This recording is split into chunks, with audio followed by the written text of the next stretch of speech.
Threat দিচ্ছেন, বদনাম করছেন, যত রকম ভাবে হেয় করার চেষ্টা করছেন, কিন্তু তাদের ভবিষ্যৎ কি হবে এটা ঠিক করছেন না, যে দায়িত্বটা ওনার আছে।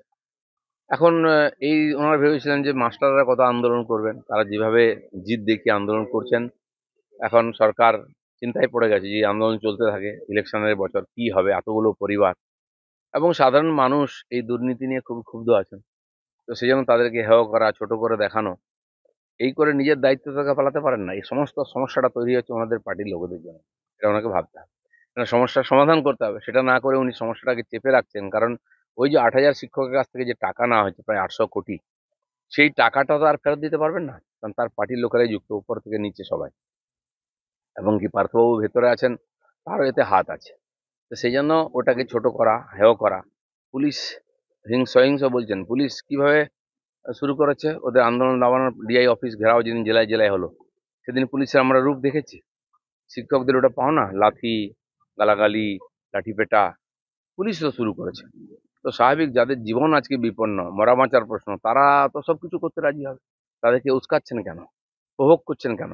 এ সম্পূর্ণ দায়িত্ব সরকার এবং পুলিশের। মমতা ব্যানার্জির বিভিন্ন আন্দোলনের ছবি আমরা দেখেছি। আন্দোলনকে কত নিচে নিয়ে যাওয়া যায়, ব্যক্তিগত স্তরে নিয়ে যাওয়া যায়, সেটাও আমরা দেখেছি।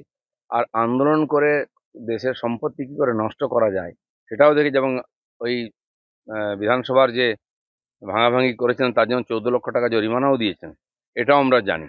সেই জন্য যিনি বললেন আন্দোলন লগ্নে আমার জন্ম, তিনি আন্দোলনকে দাবাচ্ছেন জোর করে, এটা কি করে আমরা মেনে নিতে পারি? তো আপনার জন্য আন্দোলন নীতিগতভাবে ঠিক আর বাকিদের জন্য বেঠিক, এর ডবল স্ট্যান্ডার্ড হতে পারে না। মুর্শিদাবাদে গন্ডগোল হয়েছে, বহিরাগতরা চলে এসেছে, বাংলাদেশি লোকেরা। এখানে বহিরাগত আন্দোলনে বহিরাগত, আপনি কি করছেন বহিরাগত কি না সেটা দেখার দায়িত্ব সরকারের নয়? কে বহিরাগত ওখানে বার করুন না টেনে। যাকে পুলিশ লাথি মারছে সে কি বহিরাগত নাকি, যাকে লাঠি পেটা করছে? অসফল শাসকের এই ধরনের উদ্ভ্রান্ত মূলক কথাবার্তা, যখনই সারা ভারতবর্ষে এই রকমের দেশবিরোধী গতিবিধির উপরে অঙ্কুশ লাগাবার চেষ্টা করে সরকার, তারা পালিয়ে পশ্চিমবাংলায় চলে আসে।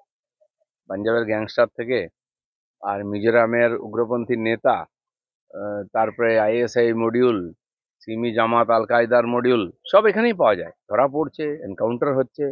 এখান থেকে আধার কার্ড আর রেশন কার্ড বানিয়ে নিয়ে চলে যাচ্ছে, অন্য রাজ্যে গিয়ে উৎপাত করছে, সারা দেশে অশান্তি করছে। বারবার হয়েছে। এই নতুন একটা উদাহরণ পাওয়া গেল। মানে যা কিছু দেশবিরোধী গতিবিধি হবে তার তার কিন্তু বাংলার সঙ্গে জুড়ে যাবে। কেন হয়? আমার মনে হয় এখানকার সরকার এই ধরনের দেশবিরোধী শক্তিকে শেল্টার দেয়। এখানে একটা মেসেজ দিয়ে দিচ্ছে আমরা আছি, এসো, সবাই এখানে চলে আসছে এবং চালিয়ে যাচ্ছে, কিন্তু একসময় ধরাও পড়ছে।